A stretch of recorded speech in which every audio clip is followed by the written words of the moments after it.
Uniparts India सितंबर 1994 में company ने कामकाज शुरू किया था। इंजीनियर्ड सिस्टम्स और सॉल्यूशंस की ग्लोबल मैन्युफैक्चरर है।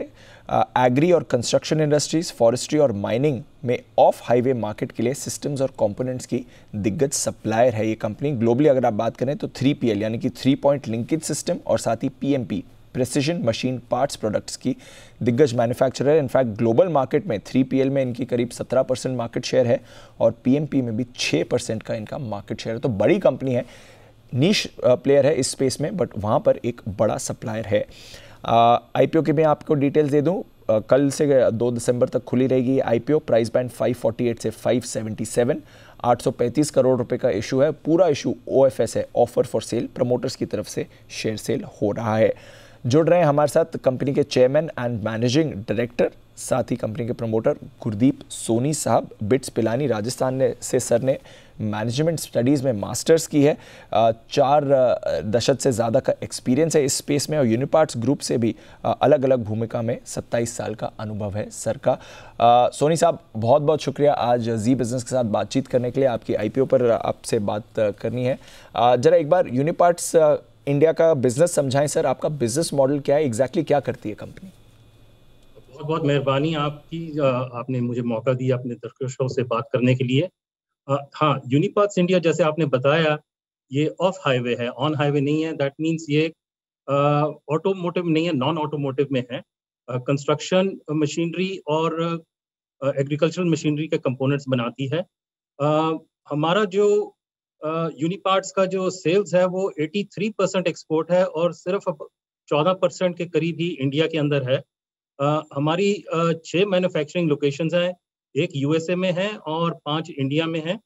इसके अलावा हमारे पास 3 वेयर हाउस हैं, 2 वेयर हाउस USA में है और एक जर्मनी यूरोप में है। और जो हमारा जो 3 पॉइंट लिंकेज जैसे आपने बताया, तकरीबन 17% हमारा ग्लोबल शेयर है और जो top 3 companies in the world हैं उसमें हमारा नाम आता है as a supplier of 3 point linkage parts.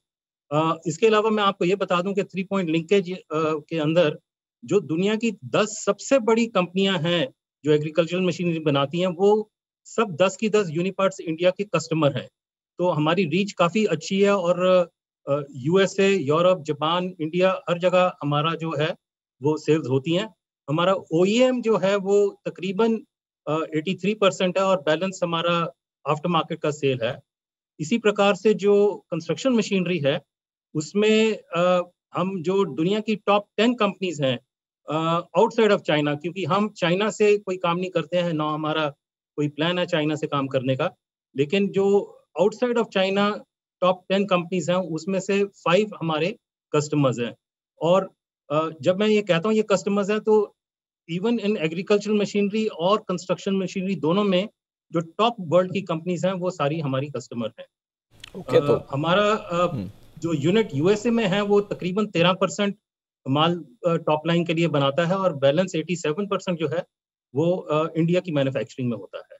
Okay, तो बड़ी कंपनी है और एक्सपोर्ट्स ही ज़्यादा है कंपनी के। लगभग 85-86% जो रेवेन्यू वो एक्सपोर्ट से ही आता है।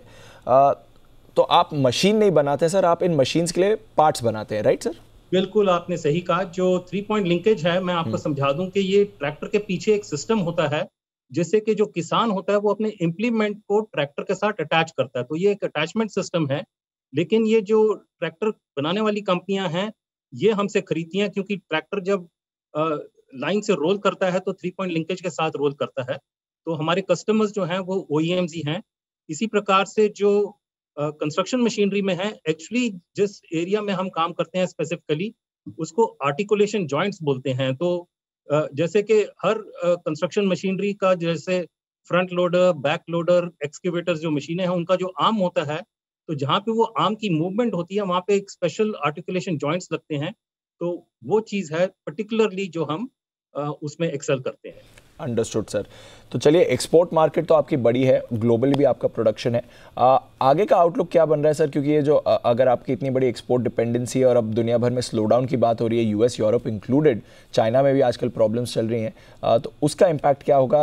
आपका कारोबार कैसे चलेगा सर इसमें? देखिए, यहाँ बात तो चल रही है, लेकिन मैं पर्टिकुलरली आपको बताना चाहता हूँ कि both agricultural machinery and construction machinery globally इसमें कोई रिसेशन की बात नहीं हो रही है। और उसके लिए मैं आपको 3-4 चीजें बताना चाहता हूँ। स्टार्ट करने के लिए, जैसे अमेरिका जहाँ पे हमारा 48% बिजनेस है, वहां पे पिछले साल यूएसए गवर्नमेंट ने $1 ट्रिलियन का इंफ्रास्ट्रक्चर बिल पास किया था।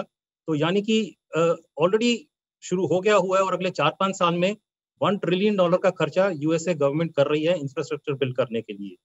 इसके अलावा ऑयल एंड गैस के जो रेट्स अच्छे हैं, तो ऑयल एंड गैस कंपनीज का इंफ्रास्ट्रक्चर जो बन रहा है वो भी बड़ी तेजी से बने जा रहा है। और सो ये सारी चीजें जो हैं यूएसए के अंदर, इनफैक्ट जो सबसे बड़ा हमारा कस्टमर है और दुनिया का जो सबसे बड़ी कंपनी है, उनका जो लेटेस्ट फोरकास्ट है वो कह रहे हैं कि ये इंडस्ट्री जो है 2026 तक ऊपर चलती रहेगी। और वो तो इनफैक्ट ये कह रहे हैं कि 13 से 15% इंक्रीज उनकी अपनी कंपनी का होने वाला है अगले साल में। दूसरी आप चीज मैं आपको बताना चाहता हूँ कि चाइना प्लस वन, ये चाइना प्लस वन बेसिकली ये है कि 4-5 साल पहले यूएसए ने 25% इम्पोर्ट ड्यूटी लगाई थी चाइना के ऊपर। तो काफी कंपनीज जो अमेरिका में इंपोर्ट करती हैं, उन्होंने देखा कि चाइना अब महंगा हो गया है, तो वो कहीं और शिफ्ट करना चाहती थी। लेकिन जब तक उन्होंने कुछ प्लानिंग की, तो 2 साल कोविड हो गया, तो थोड़ा सा ये जैसे कहते हैं बैक बर्नर में चली गई ये कहानी। लेकिन उसके दौरान, उसके बावजूद क्या है कि अब चाइना प्लस वन का बहुत ही बड़ा असर हमारी जैसी कंपनी पे बहुत ही पॉजिटिव तरह से पड़ रहा है। और जो बड़ी कंपनी है जो चाइना से माल ले रही थी, उन्होंने शिफ्ट कर दिया है हमारी तरफ। और इनफैक्ट हम इसका बहुत ही बड़ा असर देख रहे हैं अपनी सेल्स के ऊपर। और तीसरा मैं बताना चाहता हूँ कि जो रशिया और यूक्रेन की जो लड़ाई हुई है, उसमें 20 मिलियन टन ग्रेन जो है वो यूक्रेन से रुक गया, जो एक्सपोर्ट के लिए जाता था। जी रशिया से भी तकरीबन 20 मिलियन टन रुक गया बिकॉज ऑफ एम्बार्गो। तो 40 मिलियन टन मार्केट से चला गया। थोड़ा यूक्रेन का अब शुरू हो गया है, लेकिन उसके दौरान क्या हुआ कि जो वीट और फूड कमोडिटीज हैं, उनकी प्राइसेस काफी ऊपर चली गई। इनफैक्ट आपने भी देखा कि इंडिया में भी एक्सपोर्ट एकदम से शुरू हो गया था, लेकिन फिर जी गवर्नमेंट ने एक्सपोर्ट को बैन कर दिया, क्योंकि इंडिया में वो नहीं चाहते थे कि भाई इन्फ्लेशन आए इसकी वजह से। लेकिन दुनिया में जो फार्मर है, यूरोप और यूएसए का जो मेन एरियाज हैं ग्रोथ के, वहां पे फार्मर्स के पास पिछले 5 साल में सबसे ज्यादा इनकम उनके पास है।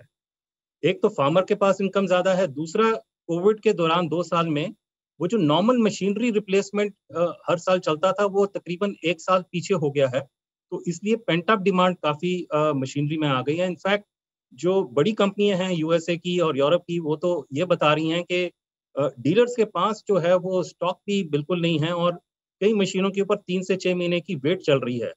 तो इसको देखते हुए ये सो कॉल्ड रिसेशन की जो बात है, मैं समझूंगा कि इन दोनों इंडस्ट्री में रिसेशन प्रूफ है ये इस समय। आपका बिजनेस तो इंसुलेटेड है सर, और इनफैक्ट बढ़िया ग्रोथ ही दिख रही है।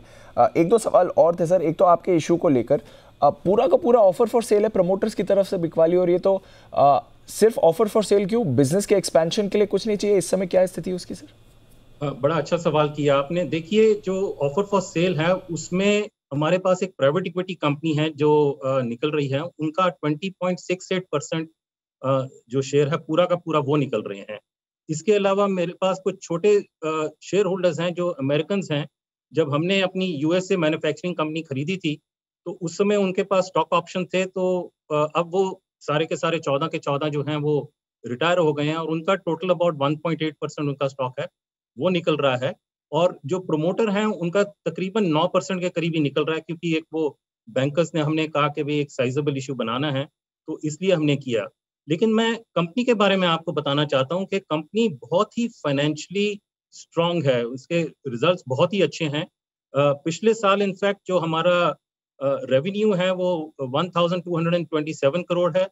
हमारा जो अबिटा था वो 271 करोड़ है, 22% के करीब। और जो प्रॉफिट आफ्टर टैक्स है वो 167 करोड़ है, तकरीबन 14%।